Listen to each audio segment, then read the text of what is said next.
Boa noite a todos vocês. Meu nome é Rose, faço parte do Centro Espírita Catarina de Labouré e nós temos um projeto dedicado na nossa casa espírita, voltado para atender dependentes químicos e codependentes. Nós já estamos trabalhando nesta área, já vão fazer 2 anos agora em abril, e nos foi solicitado pela equipe daqui da Casa Espírita Caminho da Verdade que viéssemos aqui falar hoje sobre dependência química, porque um dos braços do projeto é justamente isso, levar ao conhecimento do que se trata a dependência química, o resultado dela no corpo espiritual nosso, e é isso que nós vamos tratar hoje. Eu não sou especialista, lá no Catarina nós não somos especialistas, nós somos estudiosos como todos nós que aqui estamos, e a gente vem trazer um pouco do nosso conhecimento, do que a gente tem angariado nesses 2 anos, a experiência, a vivência, e é isso que nós vamos tratar. E eu estou muito feliz de estar aqui com vocês, primeira vez aí fazendo uma transmissão, e que todos possam aproveitar e a gente possa aí desfrutar deste momento de aprendizado. Que Jesus nos abençoe e que possamos ter esse aprendizado nesta noite. Vamos lá? Então, gente, eu gosto sempre de começar fazendo um questionamento. Kardec nos fala, lá na Revista Espírita de março de 1864, ele pergunta assim, Deus não poderia ter criado os espíritos perfeitos para poupar-lhes o mal e todas as suas funestas consequências? Se a gente for lá ler, e se nós raciocinarmos, ele sim, com certeza, Deus poderia, uma vez que é todo poderoso, ele poderia ter nos criados espíritos perfeitos. Se ele não o fez, foi porque julgou em sua soberana sabedoria mais útil que isso fosse de outro modo. No entanto, tendo Deus nos dado a inteligência para nos guiarmos, não está proibido de procurarmos compreender, tudo em nos detendo humildemente diante do limite que não podemos transpor. Isso é muito importante para nós entendermos a dependência química, principalmente no plano espiritual, o que acontece na vida maior, o que acontece conosco. É por isso que eu trago essa mensagem logo de começo, para a gente poder chegar lá na frente e conseguir entender. Porque sendo Deus todo sabedoria e toda bondade, Ele não pôde criar o mal para fazer contrapeso ao bem. Se Deus é bondade, não existe o mal. O mal é criação do homem.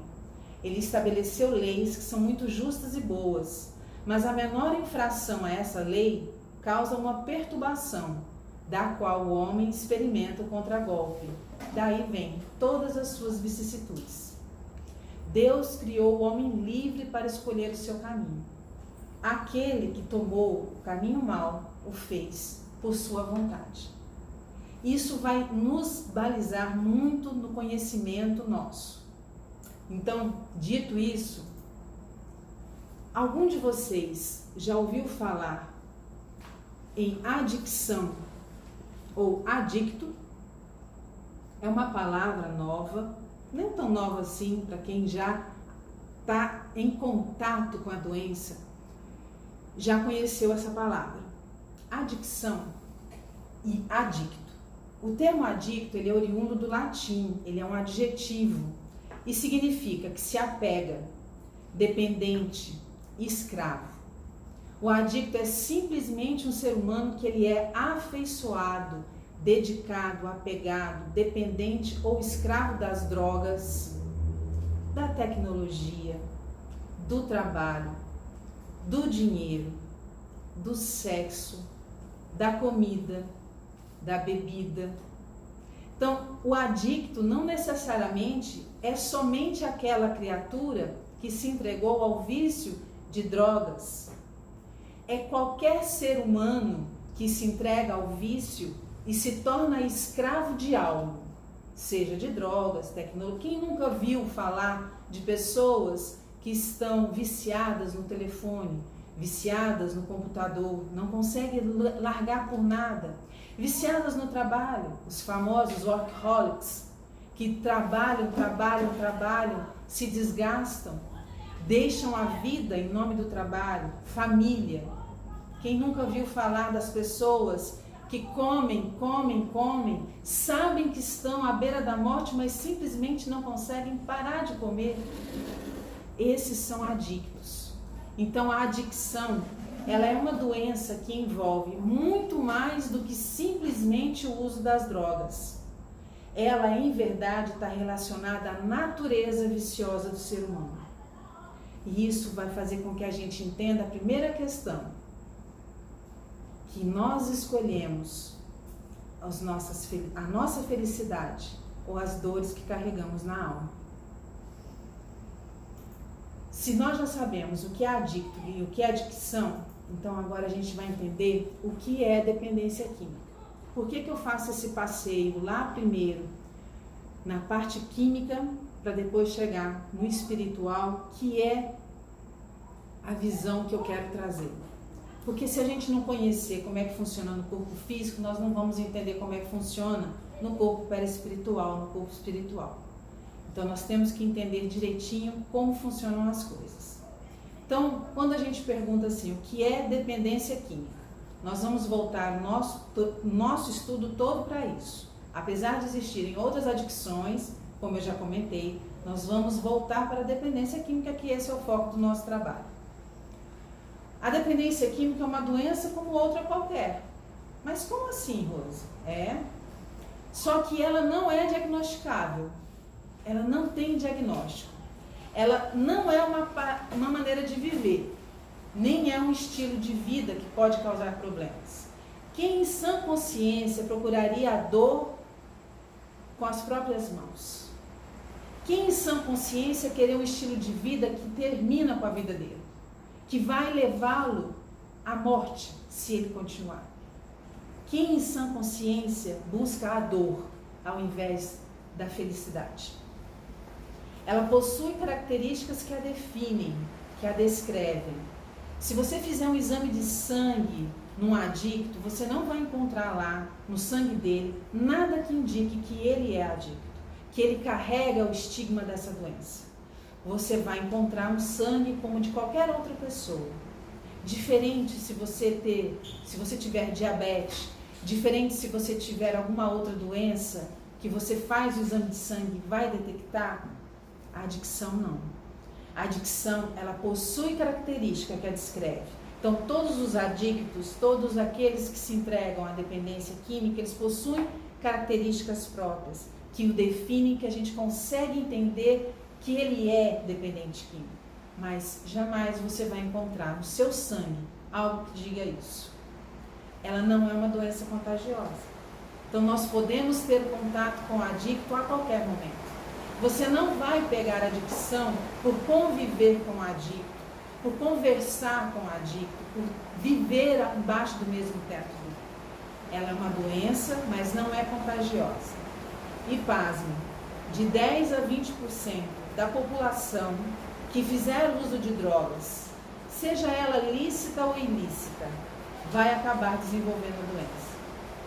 A gente, quando fala em dependência química, nós só lembramos das drogas pesadas e esquecemos do álcool e do cigarro, que são duas drogas que é de fácil acesso, porque o álcool e o cigarro, ele está ao alcance, ele vem até mim.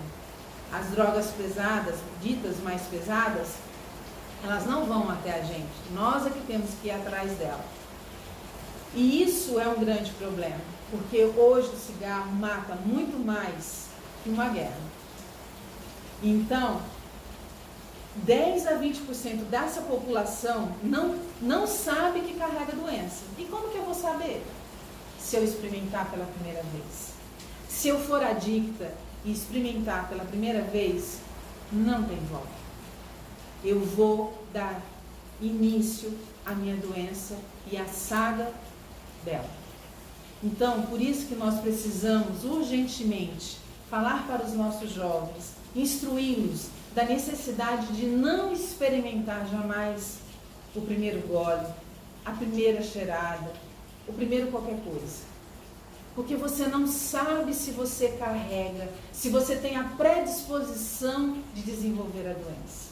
Nós, como instrutores dos jovens, como pais, avós, tios, padrinhos, seja o que for, temos esse compromisso, o compromisso de educar os nossos jovens para que eles saibam que jamais pode se dar o primeiro passo em direção à droga.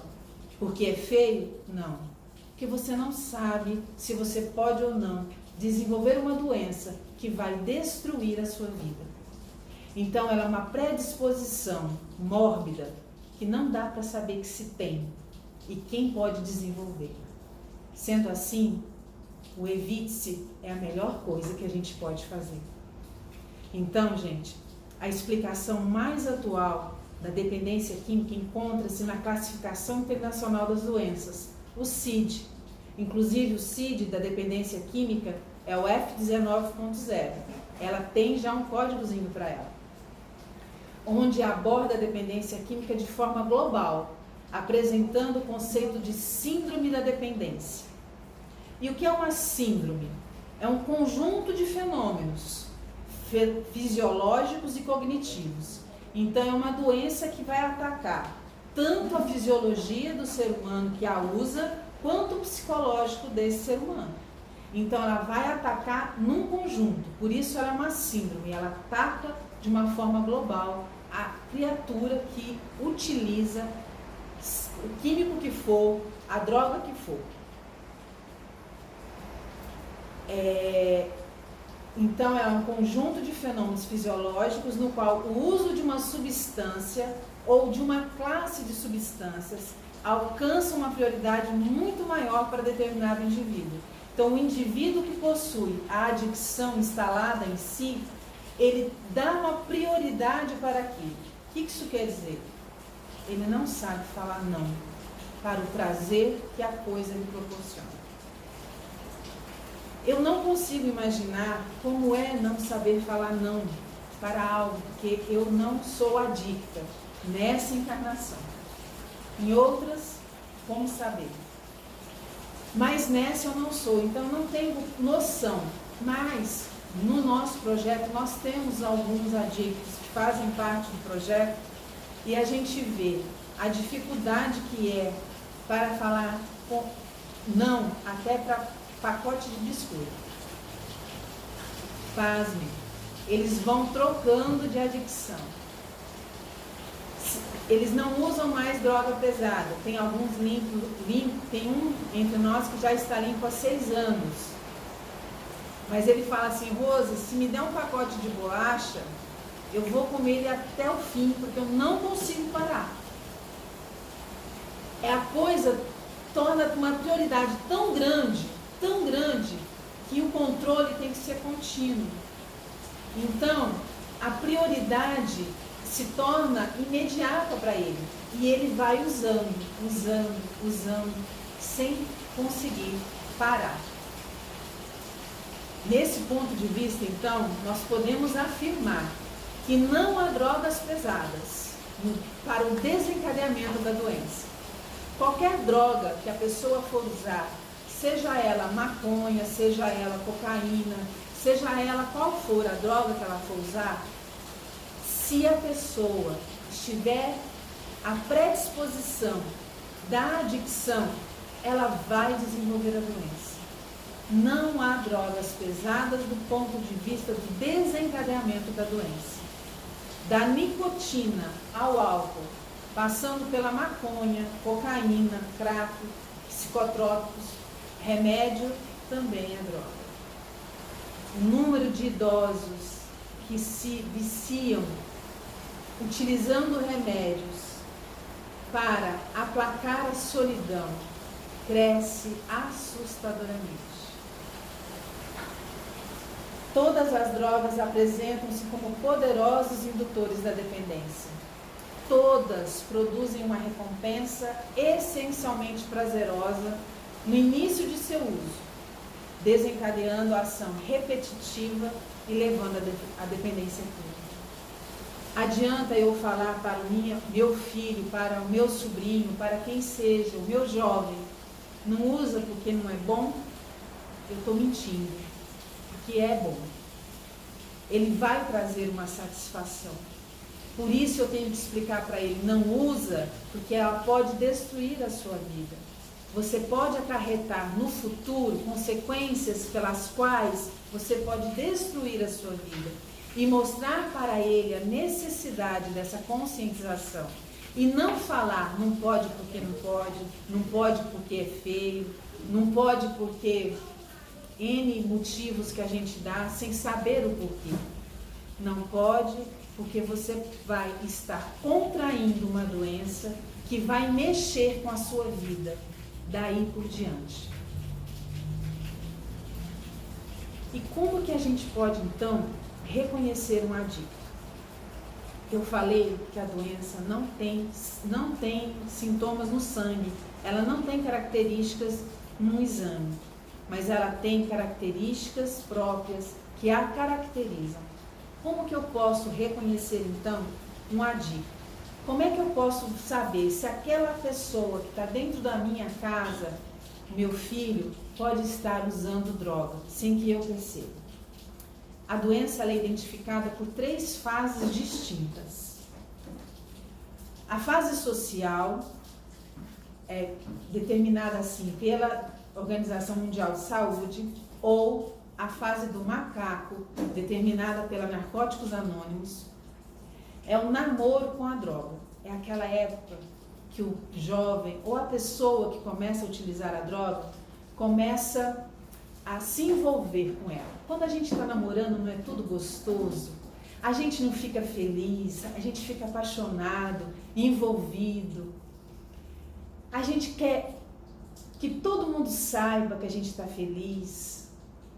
O jovem se torna o arroz de festa que a gente fala. Ele fica mais alegre que tudo.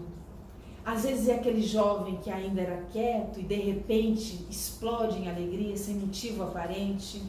Essa é a fase do namoro, é a fase do macaco. Ele é o bambambam, ele é o bom da turma.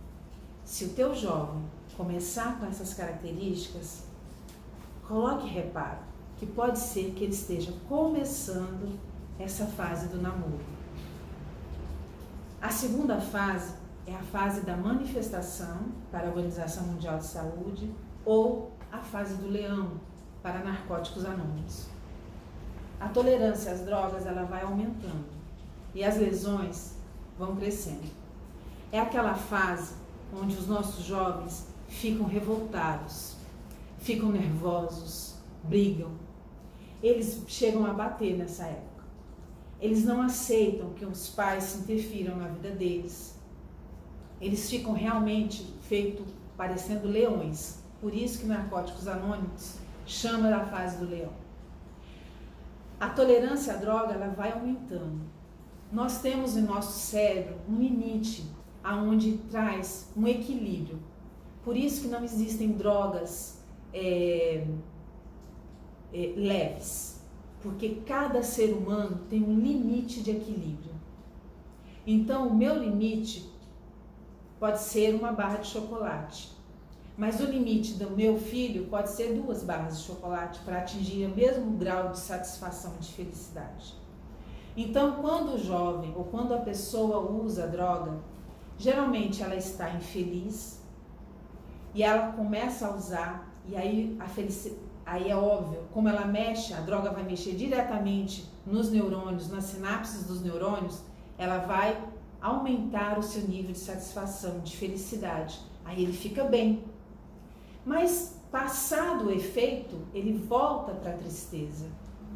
E aí ele precisa usar novamente. E aí, novamente, ele cresce a satisfação.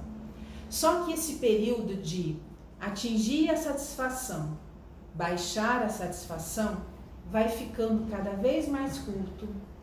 A tristeza vai ficando maior e ele vai tendo que aumentar a quantidade. E a tolerância vai aumentando. E é quando ele não percebe que ele vai se envolvendo e se tornando, desenvolvendo a doença da adicção. Então, por isso ele fica nervoso. Ele não aceita que ele é doente nessa época. Ele não acredita que ele é doente. Ele acredita que ele pode parar a hora que ele quiser. Ele é dono do corpo dele. Isso é o usuário. O usuário para a hora que ele quer. O adicto não. Vocês lembram que eu falei que a coisa se torna uma prioridade na vida dele? Ele não consegue parar. Por mais que ele saiba, ele não consegue parar. E isso gera revolta dentro dele também. E nós vamos ver lá, quando nós formos ver as características espirituais, o que acontece nessa época também. Por que nessa época ele vai virar um leãozinho? A terceira fase da doença é a fase da dependência propriamente dita pela Organização Mundial de Saúde, ou a fase do porco, por narcóticos anônimos. O adicto perde emprego, perde relacionamento, perde valores, vai para o meio da rua, ele se vende, ele rouba, ele faz tudo para poder satisfazer a necessidade que ele tem. Aí você vai me perguntar, Rose, mas por que essa necessidade? Essa necessidade vem do vazio que existe dentro do ser humano. Vocês lembram lá do comecinho, quando Kardec pergunta se Deus nos podia ter criado perfeitos? Nós precisamos escolher os caminhos. Quais os caminhos estamos escolhendo? Por que estamos com tanto vazio dentro dos nossos corações? Por que os nossos jovens têm tanto vazio dentro deles? Como é que nós estamos criando os nossos jovens? Quais os valores que nós estamos colocando dentro desses jovens? Só o ter? Me mostra um materialista que consegue sair da dor plenamente. Porque ter é matéria. Se nós não desenvolvermos o ser, esse vazio vai permanecer. E nossos filhos, ou nós mesmos, iremos desenvolver a doença. Então isso é para a gente pensar. O que estamos plantando dentro do coração dos nossos jovens para que esse vazio diminua? E a criatura pode nascer com esse vazio. Mais uma vez, a nossa responsabilidade como pais e educadores é muito grande. O que estamos fazendo para diminuir esse vazio que existe dentro de cada um dos nossos jovens? É para a gente pensar, é tarefa de casa. Então, a natureza da compulsão, nós podemos falar que ela é uma síndrome, porque ela é uma síndrome biopsicossocial ativada por uma predisposição. O indivíduo nasce com ela. Não tem como saber se a pessoa é ou não predisposta à adicção. Ele vai nascer com ela. Ela é primária. Ela provoca outras doenças. Nenhuma outra doença provoca a adicção. Você nasce com a predisposição à doença, mas nada provoca ela. Ela é por si só, ela é primária. Ela é progressiva. Ela tem curso progressivo e previsível. Vai lesando biológica, psicológica, social e espiritualmente, sem possibilidade de regressão. Nossos jovens precisam saber disso. Uma vez instalada a adicção, ela não tem regressão. Ela tem tratamento. Ela não tem cura. A cura da adicção, para nós que somos espíritas, é através das várias encarnações, que você vai depurando o seu perispírito e uma hora você elimina a doença do seu perispírito. Já já a gente vai entender melhor sobre isso.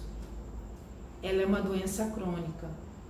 Ela não deve ser encarada como um único ataque agudo, mas como uma vulnerabilidade contínua aos sintomas da recaída. Então, a pessoa pode estar limpa há 5, 10, 20 anos.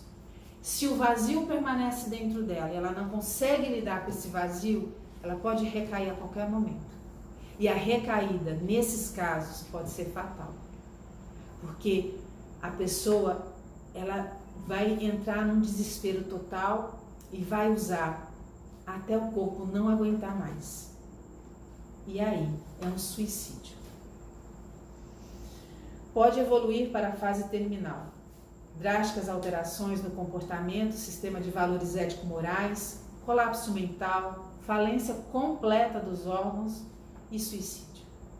A pessoa vai chegar num ponto que vai usar até morrer. Mas é porque ela quer?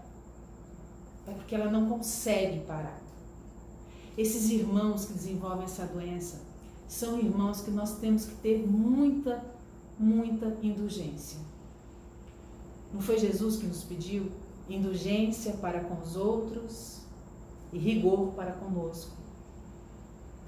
Que tenhamos essa indulgência, consigamos enxergar nesses irmãos que carregam uma doença do espírito.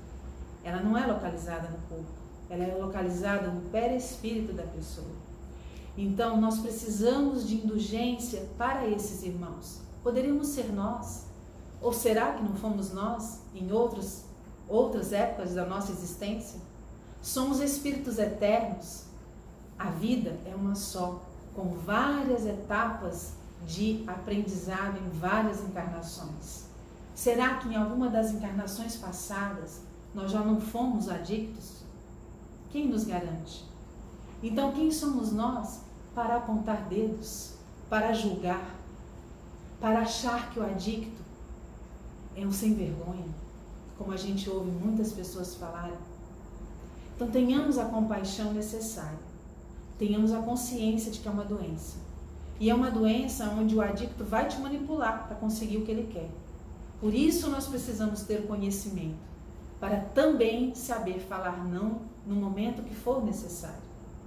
Esse não é o não amoroso. Amar é também falar não. Porque é quando eu falo não que às vezes ele vai conseguir entender que é necessário mudar. E ele só muda o dia que ele quiser. Não adianta eu querer que ele mude. A mudança vem quando ele sentir a necessidade e quiser mudar. E ela é uma doença tratável. Não pode ser curada. Seus sintomas podem ser detidos através da abstinência total de qualquer substância química que altere o humor e de mudanças permanentes no estilo de vida, atitudes e comportamento do adicto.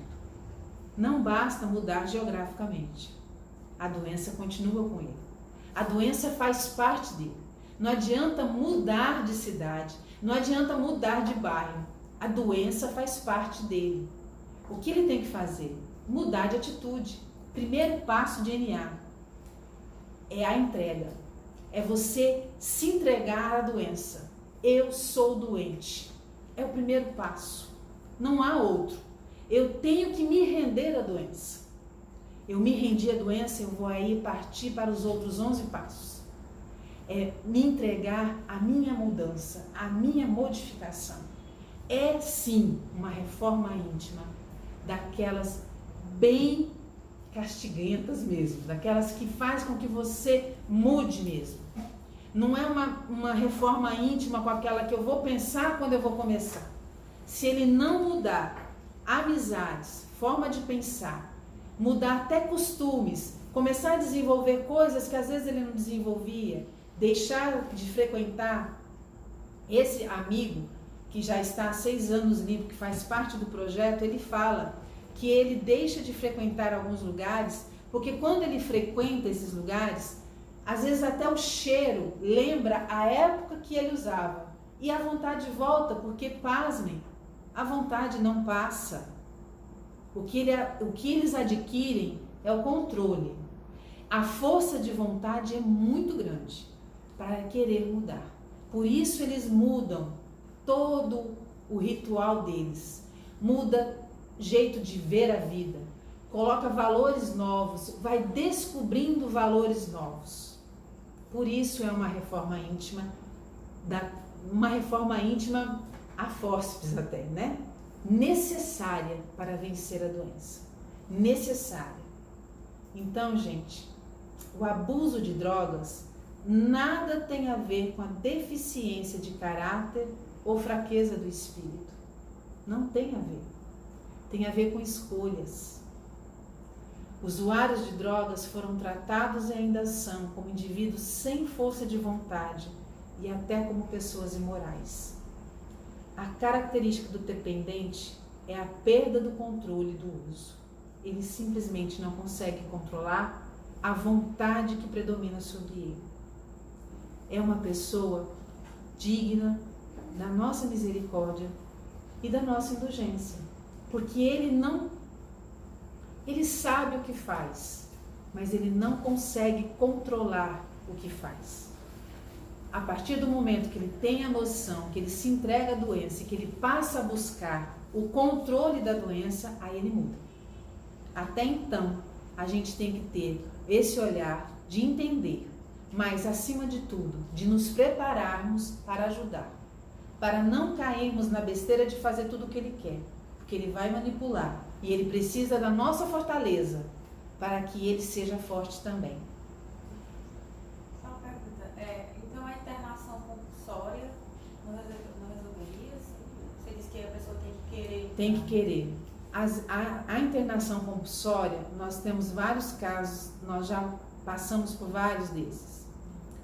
A internação compulsória, as pessoas colocam, às vezes ele vai ter o contato, mas se ele não tiver a noção que ele precisa, ele vai voltar a usar. Nós temos um caso desse, um filho de uma codependente que faz o tratamento conosco. Ele já foi internado 4 vezes e ele continua no uso. Então, assim, os que estão limpos chegaram no fundo do poço. Chegaram no fundo do poço e aí o fundo do poço é a hora certa para você dar o impulso para sair de dentro dele. Então, infelizmente, é uma doença que, se não chegar ao suicídio, a maioria dos adictos só vai conseguir sair quando chegar no fundo do poço. E o fundo do poço de cada um é de uma profundidade diferente. Por isso, o respeito ao outro é imprescindível. Não adianta eu querer fazer com que ele faça o que eu quero. Ele não vai fazer. Tem que ser na hora dele. É fácil? De jeito nenhum. E aí a gente pergunta, nós vimos até agora o que acontece no corpo material. E no corpo perispiritual?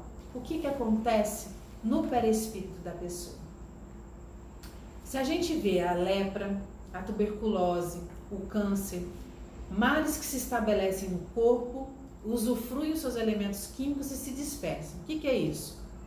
Se você tem uma dessas doenças qualquer, lepra, tuberculose, uma gripe, qualquer coisa, e vier a desencarnar, essa doença ela vai ficar com o corpo material. Vai morrer, digamos assim, com o corpo material. Morta a matéria, a doença não vai para o perispírito. Ela não vai. Salvo os cânceres que a gente sabe que vem no perispírito e a gente desenvolve o câncer que é para poder fazer a limpeza perispiritual. Poderíamos considerar a adicção quase como um câncer, então?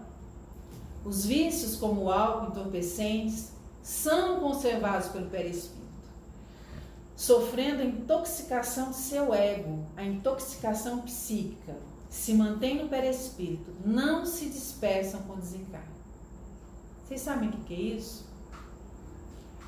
É a tal da predisposição. Se eu pego e maculo o meu perispírito, eu vou marcar o meu perispírito com essa doença. Quando eu reencarnar, meu perispírito tem essa doença, ela está lá instalada. É a tal da predisposição que a gente não encontra nos exames médicos. A adicção é uma doença do espírito. Ela está ligada ao vício, às escolhas viciosas que fizemos outrora. Então, um dia lá no passado, eu escolhi usar algum tipo de droga. Maculei meu perispírito. E através de várias encarnações, enquanto eu não aprender a falar não, para limpar o meu perispírito, eu nascerei com essa doença. Até que ela desapareça do meu corpo através da minha mudança e da minha reforma. Os nossos irmãos são ou não são dignos da nossa indulgência, merecedores da nossa misericórdia? Após o desencarne do dependente químico, o espírito permanece sob a ação nociva das substâncias impregnadas no seu perispírito. Na nossa casa espírita, nós recebemos muitos irmãos desencarnados devido ao uso da droga. Nós temos um hospital no plano espiritual, onde existem 2 alas totalmente dedicadas ao tratamento de irmãos que desencarnaram devido à overdose, sejam jovens ou não. Todos sem exceção, 100%, todos relatam a mesma coisa. Eles, quando desencarnaram, não sabiam onde se encontravam, não tinham entendimento do que tinha acontecido. Se viam num lugar escuro, se viam perdidos, e o que era pior, uma vontade louca de usar, sem saber como. Olha como essa doença marca o perispírito. E aí esse irmão, ele vai atrás de satisfazer a vontade que não passa com a morte, a vontade que segue ele, mesmo após o desencarne da matéria. Então as crises de abstinência desencadeiam uma busca incessante por essas substâncias. Mas ele consegue usar no plano espiritual as mesmas drogas que ele usava aqui? Não, elas não existem no plano espiritual. Mas o que existe no plano espiritual? A energia que a droga emana. Como que ele absorve essa energia? Se vinculando a quem usa. Nunca um adicto estará sozinho. Jamais você vai fumar um cigarro sozinho. Jamais você vai beber um gole de cerveja sozinho. Jamais você vai se drogar com outra droga qualquer sozinho. Você sempre estará acompanhado porque alguém que precisa de usar, assim como você, vai estar ao seu lado, usando junto contigo. Ele está fazendo por mal? Ele está obsidiando porque quer? Não. Ele não tem nem consciência disso. Ele sabe que ele encontrou naquela criatura alguém que possa satisfazer o vício dele. Alguém que vai diminuir aquela vontade insuportável que ele tem. Uma vontade que ele não consegue controlar. Então ele vai atrás e se liga àquele irmão. Quem nunca ouviu falar de um alcoólico que sofreu um acidente horroroso, o carro acabou e saiu ileso? Foi o anjo da guarda? Eu estou para dizer que foi muito mais o obsessor dele. Por quê? Porque é difícil ele encontrar alguém que tenha o mesmo nível energético dele. Quando ele encontra, ele não vai deixar aquela pessoa ir embora, porque ele vai ter que procurar outro com a mesma carga energética, aonde ele possa se vincular. Então ele vai defender aquele irmão que oferece para ele. Isso é uma simbiose, gente. É como se fosse essas plantas que grudam em outra. Parasitas. É como se fosse uma parasitose. É uma simbiose energética. Ele faz isso por querer? De jeito nenhum. Ele faz isso por necessidade. Ele não entende o que aconteceu com ele. Ele não sabe o que aconteceu com ele. Então, mais uma vez, esses irmãos também que estão no plano espiritual precisam dessa orientação, para que eles possam entender o que aconteceu com eles e seguir o caminho, e deixar com que esse irmão que está aqui siga o dele também. Mas sai um, vem 10. Porque são muitos irmãos no plano espiritual que precisam, que ainda não encontraram o caminho da luz, não encontraram o caminho para o seu crescimento. Então, é um irmão que está ao lado de um adicto em uso, é uma legião de irmãos. Aí Emmanuel vem nos falar que o viciado, ao alimentar o vício dessas entidades que a eles se apegam para usufruir das mesmas inalações inebriantes, através de um processo de simbiose em níveis vibratórios, coleta em seu prejuízo impregnações fluídicas maléficas daqueles, deixando o viciado enfermiço, triste, grosseiro, infeliz, preso à vontade de entidades inferiores, sem o domínio da consciência dos seus verdadeiros desejos. Vocês lembram lá da fase do leão? Entenderam por que ela acontece? Porque nessa fase, a simbiose já acontece. E nessa simbiose, o irmão adicto, ele está não apenas usando e dividindo o uso com aquele irmão que desencarnou através da adicção. Ele está também recebendo dele os sentimentos que ele carrega. Então, se o irmão que está ao lado dele carrega raiva, carrega rancor, o irmão adicto encarnado vai sentir as mesmas coisas. E é aonde ele fica nervoso, é aonde ele fica irritadiço, é aonde muitas vezes ele não sabe nem por que ele está brigando com a mãe, com o pai, com quem seja que está lá. Vocês conseguem visualizar como que é necessário o nosso auxílio amoroso para quem utiliza a droga? Por isso que o não amoroso é essencial. O não de falar. Você quer usar? Então você vai usar longe de mim. É tirar as possibilidades mesmo, gente. Uma mãe vai fazer isso?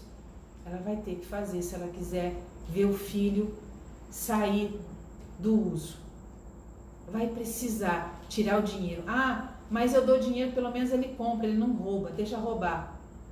Para ele poder entender que aquilo é o fundo do poço dele. Infelizmente, o pai, que é soberanamente justo e bom, é a pura justiça e o amor, ele não nos deixa recolher os frutos do nosso próprio plantio, seja ele plantio de dor ou plantio de amor. Por que então nós vamos passar a mão sobre um erro tão grave, uma escolha tão dolorida para ele? Eu amo aquela criatura, eu preciso que ela saia daquilo ali. Será que não é, para que ela saia, não é necessário eu cortar um pouquinho da asa que eu dou para ela, para que ela acorde que é necessário? São escolhas difíceis, mas necessárias. Porque além disso tudo aí que eu estou falando, da dependência, o adicto adoece 30 pessoas ao seu redor. Ele cria os chamados codependentes. Um adicto adoece 30 pessoas ao seu redor. O codependente é uma pessoa que tem deixado o comportamento de outra afetá-la e é obcecado em controlar o comportamento dessa outra pessoa. É quando eu acho que o meu filho tem que rezar pela minha cartilha. É quando eu acho que só a minha visão é a correta. É quando eu acho que só a felicidade do outro depende das minhas escolhas. Eu sou Deus. Se nem o Pai faz isso por mim, por que a minha visão estreita é a melhor para o outro? Isso não seria um excesso de orgulho? Então o codependente, ele vive a vida do outro. E é onde entram as mãezinhas. É difícil ser mãe de um dependente. Que mãe que quer ver o filho sofrer? Nenhuma. Mas, assim como o pai nos deixa recolher os frutos do nosso plantio, a mãe tem que deixar o filho seguir os passos que escolheu. Senão ele não sai. Ele não sai. Porque ele sempre vai voltar para baixo da asa dela, que ele sabe que ali ele tem o dinheiro que abastece o seu vício, que abastece a sua necessidade. Ele precisa sentir que ele precisa mudar. E às vezes é só o fundo do poço que vai fazer isso por ele. Mais uma vez. A Melanie, que é a autora do livro Codependência Nunca Mais, ela nos fala, seja qual for o problema que a outra pessoa tenha, a codependência envolve um sistema vicioso de pensar, sentir e se comportar em relação a nós mesmos e aos outros que pode causar dor. Comportamentos codependentes ou viciosos são autodestrutivos. Eu me destruo para que eu viva a vida do outro. Isso é o comportamento de um codependente. E aqui quem vos fala é uma codependente. fazendo esse trabalho, desenvolvendo esse trabalho há 2 anos, eu me descobri codependente. Porque eu sempre quis controlar a vida das outras pessoas. Eu sempre quis ter controle sobre a vida de quem estava do meu lado, me achando responsável pela felicidade. Mais uma vez, quem sou eu para achar que eu sou responsável pela felicidade de alguém, se não dou conta às vezes nem da minha própria? Comportamentos codependentes ou viciosos são autodestrutivos. Frequentemente reagimos a pessoas que estão se destruindo. Reagimos aprendendo a destruir a nós mesmos. Esses vícios podem levar-nos ou manter-nos em relacionamentos destrutivos, em relacionamentos que não funcionam. Podem sabotar relacionamentos que poderiam de outra forma ter dado certo. Quantas mulheres apanham porque elas se satisfazem com migalhas de amor, porque elas não se amam, porque elas acham que fazer o outro feliz é fazê-las felizes. Quantas, mais uma vez, da mesma forma que existe a adicção de várias coisas, a codependência não é só codependente de usuário, de adicto, de dependência química. O codependente pode ser codependente de relacionamento. Eu anulo a minha vida para viver a vida do outro.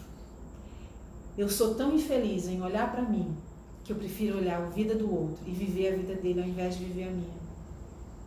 Isso é um codependente. Esses comportamentos podem impedir que encontremos paz e felicidade com a pessoa mais importante de que cada um de nós pode controlar. Quem é? A única pessoa que nós podemos modificar. Nós mesmos. Então, a única pessoa que a gente tem capacidade de mudar somos nós. Como que a gente pode querer mudar o nosso filho? Nós podemos entender. Nós podemos nos preparar para puxá-lo do fundo do poço quando ele pedir. Mas nós temos que estar conscientes que esse fundo do poço é necessário. Na hora que ele pedir, eu tenho que estar forte. Porque se eu não estiver forte e ele me puxar, eu vou para baixo junto com ele. E morro abraçado. O codependente tem que ter essa visão. Joana de Ângeles nos fala que a pessoa que mais ame, quando vê o amado enfermo, não pode tomar o remédio por ele. O indivíduo tem que equacionar os seus problemas. A ternura dos amigos, as vibrações, a bondade vão dar forças. Mas a cruz é pessoal e não pode ser transferida para ninguém. Cada um é responsável pelas escolhas que fez na vida. Por isso eu começo com a pergunta de Kardec: se Deus não poderia ter nos feito perfeitos? Poderia, mas Ele nos deixou o livre-arbítrio. Então eu tenho que recorrer às minhas capacidades. Eu tenho que me reconhecer aprendiz. Eu tenho que trabalhar as minhas imperfeições e segurar a cruz que eu plantei um dia, para que eu saia daqui evoluído e mais iluminado. É isso que eu preciso fazer. E eu preciso gostar de quem eu olho no espelho. Eu preciso olhar no espelho e gostar do que eu vejo. Ficar feliz de saber que eu sou imperfeita, mas que eu estou caminhando.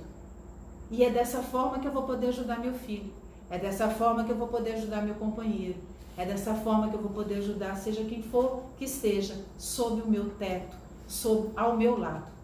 Não tem fórmula mágica. A fórmula mágica é se conhecer, se amar para poder ajudar. Porque quando eu me amo, eu consigo falar não. Eu consigo falar não quando eu me amo.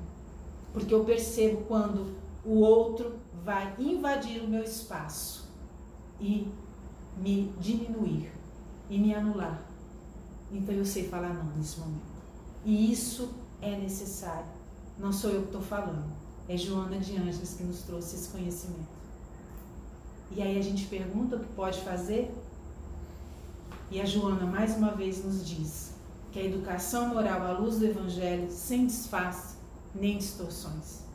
Precisamos assumir a responsabilidade que Cristo nos deu quando assumimos a paternidade, quando assumimos receber em nosso seio crianças, filhos do coração, seja quem for. A conscientização espiritual sem alardes é explicar para esse pequeno por que ele não pode usar, o que vai acarretar para ele. Ah, mas é muito pequeno. Ele entende. Ele entende. Não precisa falar não porque eu não quero. Explique na linguagem dele. Explique. Liberdade e orientação com base na responsabilidade. Deus não quer culpados. Deus nos quer responsáveis. Somos responsáveis pelas nossas escolhas. É só isso que Ele quer. Então, que sejamos responsáveis e temos que dar essa responsabilidade para os nossos tutelados. Isso é condição. Não dá para passar a mão na cabeça, a vida não vai passar a mão na cabeça. Por isso as nossas crianças carregam um vazio tão grande. Nós não deixamos eles fazerem escolhas. Nós escolhemos por eles o tempo todo o que fazer, o que deixar de fazer. Entregamos na mão deles celulares para que nós não tenhamos a responsabilidade nem de ler um livro, nem de ouvir as nossas crianças. O que nós estamos fazendo com as nossas crianças? Depois nós culpamos uma baleia azul. Óbvio, ele foi encontrar na internet o que ele não acha em casa.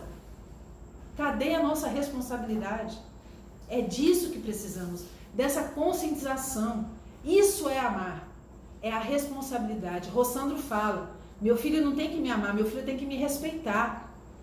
Ele tem que entender que respeito lá na frente vai ser amor. Hoje eu amo meu pai e minha mãe muito, mas quando criança eu cheguei a ter raiva. Por quê? Eles não deixavam eu fazer o que eu queria. Eles punham limites. E as nossas crianças? O que nós estamos fazendo com elas? Estamos dando o não amoroso que é necessário? Ou estamos passando a mão na cabeça? As disciplinas morais desde cedo, a vigilância carinhosa dos pais e mestres cautelosos, a assistência social e médica em contribuição fraternal, constituem antídotos eficazes para o anormal problema dos tóxicos. Então o problema é de educação na família cristianizada, é ensinar os passos do mestre, é mostrar a necessidade dessa reforma constante, desde pequeno. O problema está na escola enobrecida. Temos que enobrecer a nossa escola. A escola tem que ser a continuidade do nosso lar. Nós não podemos deixar que os mestres na escola façam o nosso trabalho. O trabalho da educação é nosso, dentro de casa, não é do professor. O professor tem que ensinar a cognição. A moral é dentro de casa. Valores morais se conquistam dentro da família e não fora dela. Na comunidade honrada. O problema não é de repressão policial. A repressão policial existe porque lá atrás não houve a base necessária. E isso é que a Joana nos fala. E o que mais a gente pode fazer? E aí começou o nosso projeto. Em 2016, nós iniciamos o projeto com psicografia de livros infantis voltados ao público infantil, que tratam de valores morais, coisas que às vezes a gente esquece no nosso dia a dia de falar, da importância de ouvir os pais, da importância do respeito. E em seguida nós recebemos a incumbência da equipe espiritual de fazer essas conversas, de levar o conhecimento do que é a dependência química e abrir as nossas portas. Em abril de 2018, dia 22 de abril de 2018, nós abrimos as portas do Catarina e recebemos os irmãos que precisam do amparo espiritual para conviverem com a doença.